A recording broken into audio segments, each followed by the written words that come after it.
En este video hablaremos acerca de la resistencia a la insulina y el síndrome metabólico, alteraciones metabólicas que afectan en gran medida a la salud mundial y que están directamente relacionadas. La resistencia a la insulina se presenta cuando el cuerpo no responde adecuadamente a esta hormona, alterando el metabolismo de la glucosa.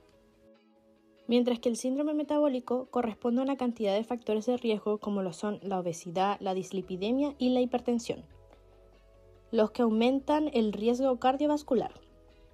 Abordaremos su epidemiología, causas, las principales características clínicas, el tratamiento y el rol que cumple la matrona en estas alteraciones metabólicas. De acuerdo a una revisión sistemática realizada, se demuestra que la resistencia a la insulina tiene una prevalencia global del 26,53%, con diferencias estimadas entre el 26 y el 30% en diferentes poblaciones y regiones geográficas. La etiología de la resistencia a la insulina es multifactorial, ya que se debe a la interacción de varios factores, como lo son los factores genéticos, ya que puede haber una predisposición genética, los factores ambientales y el estilo de vida, ya que suelen ser los más responsables de la insulinoresistencia, como lo son la obesidad, el sedentarismo, dietas ricas en azúcares y grasas, entre otros. Factores hormonales o enfermedades asociadas. Estas pueden aumentar la resistencia a la insulina. Un ejemplo de esto sería el síndrome de ovario poliquístico. Otros factores que pueden influir son la inflamación, sustancias producidas por el tejido adiposo y algunos fármacos. Luego tenemos los factores de riesgos, los cuales muchos de ellos son modificables. Tenemos la obesidad abdominal, que es el factor más importante, ya que la grasa visceral disminuye la sensibilidad a la insulina. El sedentarismo, es decir, la falta de ejercicio, reduce el uso de la glucosa por los músculos. La alimentación rica en azúcares y grasas, los factores hormonales como la menopausa o el síndrome de ovario poliquístico, el aumento de la edad y el sexo femenino, antecedentes familiares con diabetes tipo 2 o antecedentes personales como diabetes gestacional y bajo peso. Y por último, hábitos como el tabaquismo y los fármacos de uso prolongado como los corticoides. Las manifestaciones clínicas, tenemos las alteraciones del metabolismo de la glucosa, que depende de cuánto logra compensar el páncreas produciendo más insulina. Tenemos desde niveles normales de glucosa hasta alteraciones como la intolerancia a la glucosa o incluso la diabetes, pero la más común es la hiperglicemia. Luego tenemos alteraciones cutáneas como la acantosis pigmentaria, que son estas placas oscuras engrosadas con textura aterciopelada en los pliegues del cuello, axilas o debajo de las mamas. Luego tenemos el hiperandrogenismo y las alteraciones reproductivas. La insulina alta también afecta a la producción de hormonas. En el ovario aumenta la producción de andrógenos en conjunto con la LH, en el hígado disminuye la producción de proteínas que transportan hormonas, aumentando andrógenos libres, y la glándula suprarrenal, que estimula directamente la producción hormonal, da como resultado el hiperandrogenismo y problemas como la anovulación. También tenemos la acumulación de grasa, especialmente en el abdomen, generando obesidad central o abdominal, porque la insulina elevada promueve el depósito de grasa visceral. Y por último tenemos el síndrome metabólico, que es cuando se combina la insulinoresistencia con la obesidad. Algunos métodos de diagnóstico son el CLAM euglicémico, aunque es invasivo, complejo y costoso, por lo tanto ya no se utiliza mucho. El OMA-IR, que es la glicemia por la insulina. También está el modelo mínimo de Allegro, que es el índice de insulina por glucosa, y el Quickie, que es el índice de chequeo cuantitativo a la sensibilidad de la insulina. También se puede realizar una PTGO de 75 miligramos de medición de glucemia en ayunas de 30, 60 a 120 minutos y se puede realizar con insulina simultáneamente. Si el resultado de la medición de glicemia es mayor a 100 miligramos por decilitro pero menor a 125 miligramos por decilitro, se puede solicitar una prueba de PTGO. Si se realizó una curva de insulina en ayunas de 30, 60 a 120 y esta arrojó 100 unidades internacionales, esto significa que tiene insulinoresistencia.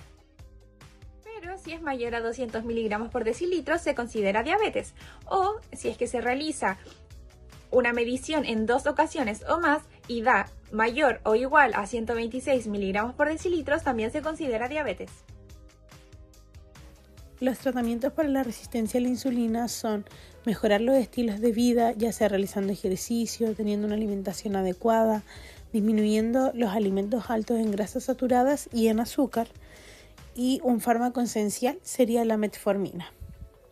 El síndrome metabólico es un problema de salud relevante a nivel mundial, ya que presenta una prevalencia alta y que sigue en aumento. Se estima que un 20-25% de la población adulta presenta este síndrome, aunque esta cifra puede variar dependiendo de la población, la región del mundo y el diagnóstico que se utilice. Para explicar el porqué de este síndrome hay que entender que es multifactorial, ya que existen causas controlables como lo son la dieta y la actividad física y causas que no se pueden controlar como lo son la edad y la genética. El peso es una de las principales causas, ya que las células grasas, especialmente las del abdomen, pueden aumentar las concentraciones de ácidos grasos libres. Estos pueden afectar a las hormonas y a otras sustancias químicas, especialmente a la insulina. Por lo que el cuerpo no responde bien a esta hormona, lo que se denomina resistencia a la insulina.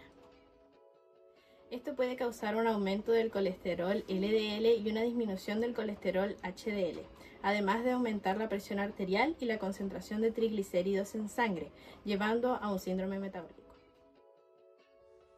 Los factores de riesgo pueden ser mujer, la edad, sobre todo si va en aumento, el climaterio, donde está la menopausia, mala alimentación, el sedentarismo y hábitos como fumar tabaco. Otros factores de riesgo pueden ser bajo peso al nacer, menor al percentil 10 con rápida recuperación de peso, algún familiar de primera generación que padezca de diabetes tipo 2, diabetes gestacional, síndrome de ovario poliquístico o el uso de fármacos crónicos como los glucocorticoides. Dentro de las manifestaciones clínicas del síndrome metabólico tenemos la obesidad abdominal, que es el signo más característico, ya que se genera una acumulación de grasa en el abdomen. Luego tenemos la hipertensión, que se relaciona con el daño vascular y también con un mayor riesgo cardiovascular. Tenemos la alteración de lípidos, donde hay un aumento de los triglicéridos y una disminución del colesterol HDL, que favorece la formación de placas en las arterias. Y por último tenemos la alteración de la glucosa, como generalmente se ve observado como una glicemia elevada en ayunas o una resistencia a la insulina que podría progresar a diabetes tipo 2. Para el diagnóstico existen diferentes criterios, siendo los más utilizados los del NSEP, ATP3 y la Federación Internacional de la Diabetes. En el primero se diagnostica si están presentes 3 o más de los siguientes criterios: obesidad abdominal, triglicéridos elevados, colesterol HDL bajo, presión arterial alta y glicemia en ayunas elevada. En el segundo se diagnostica si hay obesidad abdominal más 2 de los siguientes criterios: triglicéridos altos, colesterol HDL bajo, presión arterial alta y glicemia en ayunas elevada.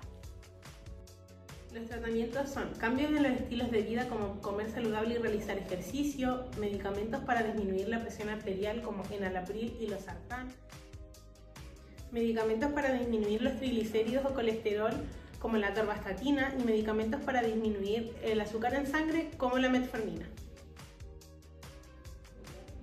Nuestro rol como matrona en APS es promoción de los estilos de vida saludables, toma del EMPA en cada control, una detección temprana, realizar las derivaciones oportunas como a médico y educación al paciente. Como conclusión de la resistencia a la insulina y el síndrome metabólico, podemos decir que son alteraciones metabólicas y que tienen un gran riesgo cardiovascular. El origen de estas patologías es multifactorial, donde predominan el sedentarismo, la alimentación poco saludable y la obesidad. La prevención temprana y los cambios de hábitos de vida saludable son fundamentales para reducir las complicaciones de las patologías.